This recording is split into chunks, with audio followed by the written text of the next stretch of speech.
अस्सलाम वालेकुम व्यूवर्स, उम्मीद है कि आप सब खैरियत से होंगे। मेरा नाम है Mohammad Hafizurrahman. Welcome to HR academy. आज हम स्टार्ट करने जा रहे हैं डिस्क्रीट मैथ को चैप्टर नंबर 1 से। पहले मैंने चैप्टर नंबर 6 जो है वो कंप्लीट करवा दिया है। वो स्टूडेंट्स की डिमांड थी कि चैप्टर नंबर 6 करवाएं, तो इसलिए मैंने चैप्टर नंबर 6 जो है उसको करवा दिया है। अगर आप न्यू व्यूवर हैं तो मैं आपको जो इसकी प्लेलिस्ट है वो दे दूंगा, आप उसको जाके विज़िट कर लें। चलिए स्टार्ट करते हैं आज की वीडियो। चैप्टर नंबर 1 हमारे पास आ रहा है सेट्स एंड ऑपरेशंस। तो यहाँ पे हम कुछ बेसिक्स पढ़ेंगे एक्सरसाइज 1.1 के, ताकि हमारी एक्सरसाइज आसानी से हो सके। तो सबसे पहले हम चलते हैं इसके बेसिक्स पे, उसके बाद हम इसकी एक्सरसाइज करेंगे। तो आज की वीडियो हमारी जो है वो सिर्फ़ और सिर्फ बेसिक्स पे है। तमाम इसकी डेफिनेशंस, तमाम इसकी जो डेफिनेशन के साथ एग्जांपल्स आती हैं वो करेंगे। तो चलिए स्टार्ट करते हैं। सबसे पहले हम बात करते हैं सेट्स की। ये आप करते आ रहे हैं डेफिनेशन पहले से कि a collection of well defined and distinct objects is called a set. ये सेट की सिंपल डेफिनेशन है। इससे मुराद ये है कि कलेक्शन हो, मजमुआ हो वेल डिफाइंड चीज़ों का और डिस्टिंक्ट चीज़ों का। डिस्टिंक्ट क्या होता है, वेल डिफाइंड क्या होता है, ये मैं आपको यहाँ पे थोड़ा सा एक्सप्लेन करता हूँ। तो यहाँ पे मैं आपको एग्जांपल देता हूँ वेल डिफाइंड की और डिस्टिंक्ट की। डिस्टिंक्ट हमारे पास होता है, ये तो सिंपली आप याद कर लें कि ये इसका मतलब है डिफरेंट। और वेल डिफाइंड का मतलब है जिसको हम अच्छी तरह से डिफ़ाइन कर सकें, अच्छी तरह से बता सकें। ठीक है। तो यहाँ पे अगर मैं आपको एक दो एग्जांपल दूँ जिनको हम अच्छी तरह से नहीं बता सकते, तो शायद आपको ये अच्छी तरह से समझ में आ जाए। तो वेल डिफाइन जो चीज़ें नहीं हैं वो दो यहाँ पे मैं एग्जांपल देता हूँ। एक आता है इंटेलिजेंट स्टूडेंट ऑफ क्लास। अगर ऐसा कुछ आ जाता है तो इसको हम सेट की सूरत में नहीं लिख सकते, क्योंकि इंटेलिजेंस जो है ये कोई वेल डिफाइंड चीज़ नहीं है, इसको हम अच्छी तरह से डिफ़ाइन नहीं कर सकते। इसी तरह से हम बात करते हैं गुड प्लेयर ऑफ टीम। ये भी हम अच्छी तरह से एक्सप्लेन नहीं कर सकते, ये भी वेल डिफाइंड नहीं है, क्योंकि ये दोनों जो है ये पर्सन टू पर्सन वेरी कर सकती हैं। हर स्टूडेंट की दूसरे स्टूडेंट से खासियत जो है वो तब्दील हो सकती है। तो डिस्टिंक्ट जो है वो हमारे पास होता है डिफरेंट। सिंपल ये बात है कि डिफरेंट। इसकी भी दो एग्जांपल दे देता हूँ कि सेम ऐसे आ जाएँ तो हम यहाँ पे इसको सेट नहीं कहते। ठीक है, हमेशा डिफरेंट होनी चाहिए चीज़ें। तो हमारे पास ऐसे अगर आ जाए 1 2 2 3 तो ये भी सेट नहीं होगा। इसी तरह से कोई एक और एग्जांपल ले लें, यानी कोई भी ऐसी जो ब्रैकेट के अंदर अरेंजमेंट जिसमें चीज़ें रिपीट हो रही हों, बार बार आ रही हों, तो वो सेट नहीं कहलाती। ठीक हो गया। तो ये ऐसा कलेक्शन जिसमें चीज़ें 2 दफ़ा आ रही हों, सही हो गया। तो सेट जो है वो कलेक्शन तो है, लेकिन ऐसा कलेक्शन नहीं है जिसमें, जैसे ये मैंने 4 एग्जांपल्स दिए हैं आपको, तो ऐसा कलेक्शन नहीं हो सकता। ठीक है, ऐसा कलेक्शन जो है वो सेट नहीं कहलाएगा जिसमें ऐसी चीज़ें आ जाएं जो पर्सन टू पर्सन वेरी करें, या ऐसी चीज़ें आ जाएं जो रिपीट हो रही हों।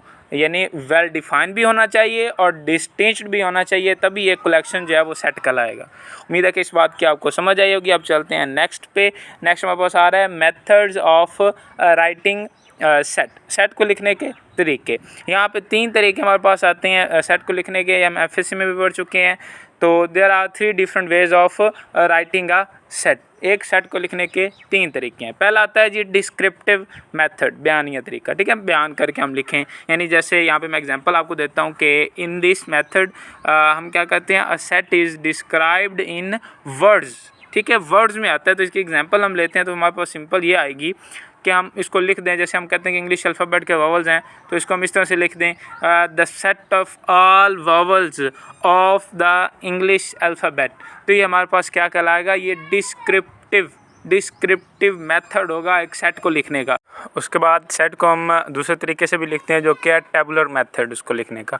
ये आप अक्सर देखते हैं सेट्स जो है वो इस शेप में लिखे होते हैं, इस मेथड से लिखे होते हैं। तो हम बात करते हैं इसमें क्या कहते हैं हम, a set is described by listing its elements in braces, within braces. तो हम एलिमेंट्स को, यानी जैसे ऊपर हम बात कर रहे थे all vowels of the English alphabet की, अगर हम इन्हीं को ब्रेसेस के अंदर लिख दें, ब्रैकेट्स के अंदर लिख दें, तो वो हमारे पास जो है वो टेबुलर मेथड होगा। तो इसको हमेशा कैपिटल लेटर से जो है वो डिनोट करते हैं और एलिमेंट्स को स्मॉल लेटर से।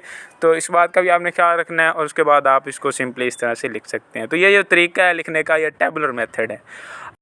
तीसरा मेथड जो हमारे पास आ रहा है वो है set builder form. Set builder form में कैसे लिखते हैं, इसकी डेफिनेशन सिंपल इस तरह से लिखी हुई है, set is described by using a symbol, एक सिंबल को इस्तेमाल करते हुए, फॉर एनी आर्बिट्रेरी मेंबर, अपनी मर्जी के मेंबर के लिए, ऑफ द सेट के, एंड उसके बाद वो कहता है कि एक सिंबल आपने यूज़ करना है। ठीक है, तो ये तमाम एलिमेंट्स जो है वो सेट के उनके लिए, ठीक है, ये थोड़ा सा एक्सप्लेन मैं करता हूँ आगे जाके, फिलहाल आप डेफिनेशन को थोड़ा सा रीड करें। And stating the property common to all, और वो जो सिंबल है वो प्रॉपर्टी को स्टेट कर रहा है जो कि सभी में कॉमन है। तो यहाँ पे थोड़ा सा इसको एक्सप्लेन करते हैं। तो यहाँ पे मैं लेट करता हूँ कि सिंबल जो है वो एक्स, ठीक है, वो कह रहा है कि एक्स जो है ये रिप्रेजेंट कर रहा है all the elements of the set, ठीक है, जो वो डेफिनेशन में कहना चाह रहा है, ठीक है, x which represent all elements of set, हम लेट कर लेते हैं कि वो एक्स है। यानी अगर हम बात कर रहे थे vowel set, the set of vowels, ठीक है, ऑफ इंग्लिश अल्फ़ाबेट, तो उसके लिए हम एक्स लेट करते हैं, और एक्स जो है वो ए को भी रिप्रेजेंट कर रहा है, ई को भी, आई को भी, ओ को भी और यू को भी, यानी तमाम वोवल्स को ये एक्स जो है वो रिप्रेजेंट कर रहा है। दूसरी बात, X describes the property common to all, फिर हम यहाँ पे पहले तो एक लेट करेंगे सिंबल, फिर प्रॉपर्टी जो है वो उसको डिस्क्राइब करेंगे, यानी जो कॉमन प्रॉपर्टी है वो क्या है कि सभी के सभी वोवल है। तो x is a vowel of the English alphabet. उम्मीद है कि इस बात की आपको समझ आई होगी। इंतहाई आसान बात है। सबसे पहले आपने देखना है सेट कोड जो टेबुलर फॉर्म में लिखा हुआ है उसमें से देखना है कि तमाम के अंदर जो है वो कॉमन प्रॉपर्टी क्या है, उस हिसाब से आपने इसको लिख देना है। ठीक हो गया। और यहाँ पे जो पढ़ना है इसको x such that x is a vowel of the English alphabet. ठीक हो गया। तो उम्मीद है कि इस सारे की आपको समझ आई होगी। बाकी हम क्वेश्चन करेंगे तो मज़ीद क्लियर हो जाएगा। और उसके बाद some important sets along with notations है हमारे पास। बुक पेज 2 है, उस पर कुछ अहम जो है ना सेट वो लिखे हुए हैं, साथ उनके नोटेशंस भी हैं, यानी उनको हमने ए से नोट करना है, उनको हमने बी से, जेड से, या जिस तरह से भी है, जेड से जैसे सैयदात का सेट, इसी तरह से जो जो भी हैं आप वहाँ से जाके सिंपल इसको याद कर लें। उसके बाद नोट आपने याद रखना है, zero is neither positive nor negative. इसकी एक वीडियो भी मैं आपको फराहम कर दूंगा, तो इसके थोड़ा सा वो यानी आपका क्लियर हो जाएगा कंसेप्ट। और उसके अलावा जो है ये आपने याद रखना है कि ना तो ये पॉजिटिव है ना ये नेगेटिव इंटीजर है। तो जब पॉजिटिव इंटीजर लिखेंगे उसमें भी ज़ीरो नहीं आएगा, जब नेगेटिव इंटीजर लिखेंगे उसमें भी ज़ीरो नहीं आएगा। ठीक हो गया। इसके अलावा नॉन पॉजिटिव में भी ज़ीरो आएगा, नॉन नेगेटिव में भी ज़ीरो आएगा, क्योंकि ये दोनों में शामिल होगा। उसके बाद बात करते हैं इक्वलिटी ऑफ सेट्स की। ठीक है, इक्वलिटी कब होती है, दो सेट्स जो हैं वो इक्वल कब होते हैं। हम लेट करते हैं कि टू सेट है हमारे पास A and B are said to be equal. कब इक्वल कहलाएंगे, जब उनके if and only if they have the same elements, जब उनके एलिमेंट्स जो हैं वो सेम होंगे। एंड इज रिटन एज, और इसको लिखते किस तरह से हैं, कुछ इस तरह से लिखते हैं, ए इज इक्वल टू बी। क्या होगा, दो सेट्स आपस में इक्वल तभी होंगे जब उनके तमाम के तमाम एलिमेंट्स सेम होंगे। ठीक हो गया। उसके बाद चलते हैं जी, एग्जांपल लेते हैं इसकी। ए हमारे पास कोई सेट आ रहा है 1 2 3, एक बी हमारे पास सेट आ रहा है जो कि है 2 1 3। तो ये आपस में इक्वल है या नहीं, ये आपस में इक्वल है। इसमें ऑर्डर मैटर नहीं करता है, तरतीब मैटर नहीं करती किस तरह से लिखा हुआ है, लेकिन देखिए एलिमेंट जो ए के अंदर है वो बी के अंदर भी है। तो इस वजह से ये आपस में दोनों जो बराबर होंगे, और तादाद भी बराबर होनी चाहिए। उसके 3 है तो उसके भी 3 होने चाहिए।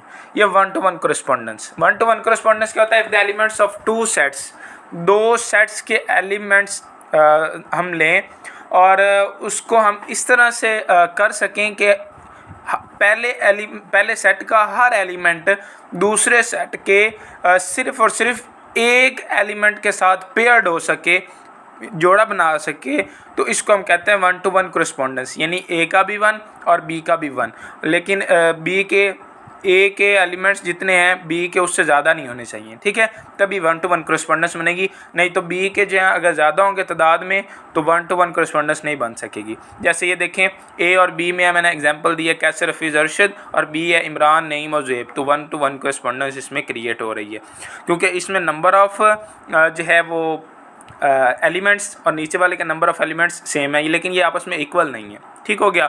अगर ऐसा केस आ जाए कि इक्वल ना हो लेकिन 1 to 1 कोरेस्पोंडेंस मर रही हो, तो इसी को हम कहते हैं कि ये इक्विवेलेंट सेट है। तो two sets A and B are said to be equivalent if a 1 to 1 correspondence is created can be established, या कह लें आप, ठीक है, 1 to 1 कोरेस्पोंडेंस बन रही हो इनके दरमियान, तो ये इक्विवेलेंट सेट कहलाते हैं। बेशक ये एक जैसे ना हो, सेम ना हो, ये कंडीशन है। जब सेम होंगे 1 to 1 कोरेस्पोंडेंस होंगी तो वो इक्वल होंगे, जब 1 to 1 कोरेस्पोंडेंस होगी और वो डिफरेंट होंगे तो इक्विवेलेंट होंगे। इस बात का आपने ख्याल रखना है। और इसकी एग्जांपल वही है जो हमने पहले की है 1 to 1 करस्पॉन्डेंस में। ठीक हो गया। और इसको हम लिखते किस तरह से है, इसके लिखने के हमारे पास ये 2 तरीके हैं। इसको भी आप ये कहेंगे कि ये इक्विवेलेंट है बी के, या फिर आप इस तरह से लिख दें तो ये भी, इसका भी मतलब यही है कि ये ए जो है वो इक्विवेलेंट है बी के। उम्मीद है कि सारी बात की आपको समझ आई होगी। इक्वल और इक्विवेलेंट में डिफरेंस जो है वो भी आपको समझ में आ गया होगा। अब हम चलते हैं नेक्स्ट पे। नेक्स्ट हमारे पास आ रहा है order of a set. Set का ऑर्डर क्या होता है? बहुत आसान बात है कि जितने सेट के अंदर एलिमेंट्स होंगे वही उसका ऑर्डर होगा। Number of elements in a set is called order of a set. अब हम इसको डिनोट किस तरह से करवाते हैं? तो इसको डिनोट करवाने के 2-3 तरीके हैं। 2-3 तरह से ये लिखा हो सकता है। आपसे ये पूछ सकता है ऐसे कोई MCQs वगैरह, तो इस तरह से भी लिखा हो सकता है। इसका मतलब भी यही है कि ऑर्डर ऑफ अ सेट, उसके बाद n इंटू ए, ये भी, और ये मॉडुलस के अंदर ए हो तो इसका मतलब भी कार्डिनलिटी ऑफ ए, यानी उसका ऑर्डर पूछ रहे हैं वो। ठीक हो गया। एग्जांपल की अगर हम बात करते हैं, हम लेट कर लेते हैं कोई सा एक सेट, यानी लेट करते हैं ए हमारे पास कोई सेट है 1 2 3 4। इसकी कार्डिनलिटी आपके पास सिंपल क्या होगी? नंबर ऑफ एलिमेंट्स, जो कि इसके 4 हैं। तो हमारे पास इसको आप किसी तरह से भी लिख लें, ये इक्वल होगा 4 के। ठीक हो गया। ऑर्डर ऑफ अ सेट आपको क्लियर हो गया। ये MCQs के लिए, बाकी इसमें से क्वेश्चन कोई नहीं आता। ठीक हो गया। उसके बाद चलते हैं अब इससे नेक्स्ट पे। नेक्स्ट हमारे पास क्या आता है? ऑर्डर ऑफ अ सेट तो हमारे पास हो गया। पीछे वाली सारी डेफिनेशन उम्मीद है कि आपको क्लियर होगी। उसके बाद आते हैं, बहुत इंपॉर्टेंट चीज़ आ रही है, सिंगलटन सेट, और इसके बाद इक्वल सेट। इसी तरह से जो छोटे छोटे कंसेप्ट हैं। तो सिंगलटन सेट आपको पहले भी पता है क्या होते हैं। क्या? Set having just 1 element. Singleton इसीलिए इसको कहते हैं कि सिर्फ एक एलिमेंट, जिस सेट के अंदर सिर्फ एक एलिमेंट हो वो सिंगलटन सेट कहलाता है। अब एग्जांपल देते हैं इसकी। तो एग्जांपल जो मर्ज़ी आप दे लें, कोई भी आप नंबर लें इंग्लिश अल्फ़ाबेट का ABCD आप लेट कर लें, ठीक है। और उसके अंदर आप सिर्फ और सिर्फ ब्रैकेट्स के अंदर सिर्फ और सिर्फ एक एलिमेंट को रखें, बेशक वो ABC या 1 2 3 कुछ भी, आप एक रखना है आपने, ठीक है, उनमें से। और B आप ये जैसे मैं ये 2 एग्जांपल्स दे दी हैं। A हमारे पास 8 है और B जो हमारे पास है वो 5 का सेट है। तो ये हमारे पास क्या हो जाएगा? Singleton set. ठीक हो गया। और उसके बाद हम ये सिंगलटन सेट को हम जो है ना वो सबसेट में भी यूज़ करते हैं। उसके बाद आता है empty set, no element, empty. ठीक हो गया। डिनोटेड किससे करवाते हैं? खाली होता है, या फिर हमारे पास ये इस तरह का सिंबल होता है, इसको भी आप देख लें, या फिर इस तरह का भी होता है। 3 तरह से एम्प्टी सेट को लिखा जा सकता है। मोस्टली हम खाली ब्रैकेट से इसको लिख देते हैं, या दूसरी वाली सिंबल, थर्ड जो सिंबल है वो बहुत कम, रेयरली यूज़ होता है। ठीक है। तो एग्जांपल हमारे पास आती है रोल नंबर बिटवीन 6 and 7। अब देखें 6 और 7 के दरमियान 6.5 रोल नंबर तो नहीं ना होगा। तो 6 और 7 के दरमियान तो कोई रोल नंबर है ही नहीं। अगर ये डिस्क्रिप्टिव फॉर्म में इस तरह से लिखा हुआ तो हम इसको टेबुलर फॉर्म में लिखेंगे, तो ये हमारे पास जो है वो एम्प्टी सेट है। तो हम इसको ब्रैकेट से शो करवा देते हैं। ये नोट आपने याद रखना है, MCQs के लिए आता है कि कुछ इस तरह से लिखा होता है आपके पास, यानी ब्रैकेट्स है उसके अंदर 0 लिखा हुआ है, या फिर ब्रैकेट के अंदर 5 लिखा होता है, क्योंकि खाली ब्रैकेट्स खाली एम्प्टी सेट को शो करती हैं और 5 एम्प्टी सेट को शो करती हैं। लेकिन अगर ऐसा आ जाता है कि ब्रैकेट्स के अंदर 5 है तो ये खाली नहीं होगा, बल्कि 5 जब उसका एलिमेंट माना जाएगा। तो both are non empty sets, in fact both are singleton set. ठीक है। ये इनके एक एक ये एलिमेंट माने जाएंगे, 0 भी एलिमेंट माना जाएगा और 5 भी जो है वो एक एलिमेंट माना जाएगा। तो ये सिंगलटन सेट होते हैं। ये आपके MCQs था। उसके बाद आते हैं फाइनाइट और इनफाइनाइट पे। तो ये तो इंतहाई आसान चीज़ है, इसमें कुछ भी नहीं है कि जो फाइनाइट सेट होता है उसमें क्या होता है, have finite number of elements, जिसके अंदर कुछ महदूद नंबर्स हों, महदूद नंबर ऑफ़ एलिमेंट्स हों, तो उसको हम कहते हैं कि ये फाइनाइट सेट है। और इसकी एग्जांपल आप ले लें, यानी इसकी कोई ना कोई एंड होती है। ठीक है। 1 2 3 सो ऑन n तक कह लें, आप n तक कह लें, इसकी कोई ना कोई हद है।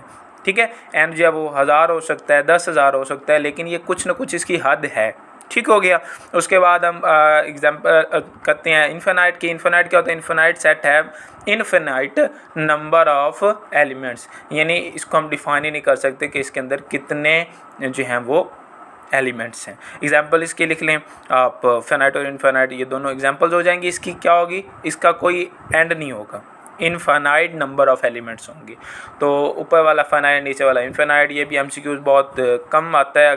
आज के लिए इतना ही। नेक्स्ट टाइम हम जो है सबसेट को डिस्कस करेंगे, उसको हम लिखते किस तरह से हैं, उसमें प्रॉपर और इम्प्रॉपर सबसेट जो है वो क्या होता है, और उसके अलावा हम एलिमेंट से कैसे पता कर सकते हैं कि इसके कितने नंबर ऑफ सबसेट हो सकते हैं, वो सारी चीज़ें जो है हम नेक्स्ट वीडियो में करेंगे। लेकिन आज के लिए इतना ही। इंशाल्लाह नेक्स्ट वीडियो जो है वो जल्द से जल्द मैं अपने चैनल पे अपलोड करूँगा। आज के लिए अल्लाह हाफिज़। आप मेरे चैनल को सब्सक्राइब कर लें ताकि आपको नेक्स्ट वीडियोज़ बआसानी मिलती रहें।